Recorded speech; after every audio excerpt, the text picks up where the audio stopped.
artists. Today we are going to be making our lollipop. So you are going to get a small piece of clay. You need to grab a messy mat, and if you would like, you could grab a skewer. Now our first thing is to roll a coil. A coil is a long snake of clay. So we need to get this ball of clay looking more like a snake. So your hand is going to wave goodbye, and it's going to grab the clay.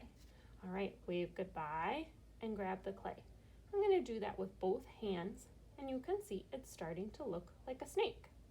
Now I'm ready to roll, and when I roll with clay, I roll from the palm of my hand to my fingertips, like this.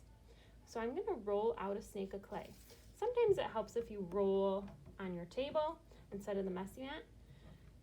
See how I'm using both hands? I'm not pushing too hard because that will make my coil uneven. I'm trying to get the same thickness all the way across. As my coil rolls, do you see how I'm spreading my fingers out? Sometimes the coil gets a little bit flat on one side. If that happens to you, just kind of pinch it round again and then continue rolling. I'm using both hands to roll out a coil. When my coil is no thinner than my thumb, I'm ready to start spinning my coil to make a lollipop. That's when it's going to go on my messy mat. So we know about spiral lines. I need to turn this coil into a spiral line. So it's going to start on one side, it's going to curl in and start to twist around my coil, growing and growing.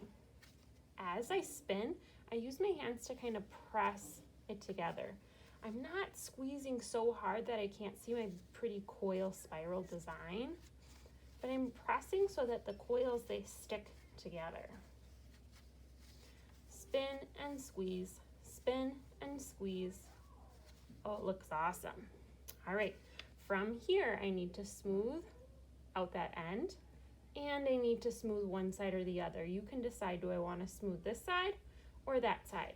What I mean by smooth is you're going to take your finger or your thumb, and you're just going to smear the clay so that that spiral disappears. This is going to help so that the spiral coil, that line, is going to stick together. Now, if you're like, oh man, I don't like how that looks, I liked how the spiral looked, don't worry, this will be the back. If you flip it over, you can still see your spiral on the front. Now with your wooden skewer, if you would like to press some designs into your spiral, you could do that. I could use the round end to do polka dots. I could use the sharp end to draw lines. It's up to you. When you're finished, I need to stick the popsicle stick in the bottom and write your name on class code on the back. Now, because there's only one of me and lots of you, what you need to do is you need to put it on your messy mat and slide it off to the side. Grab a blue washcloth and wipe up your table spot and get out your sketchbook. You're probably going to draw or color in your sketchbook with this to the side for a while. But when it's your turn, I'll come to you and write your name on the back and put the popsicle stick in the bottom. These are going to turn out really cool, kindergartners.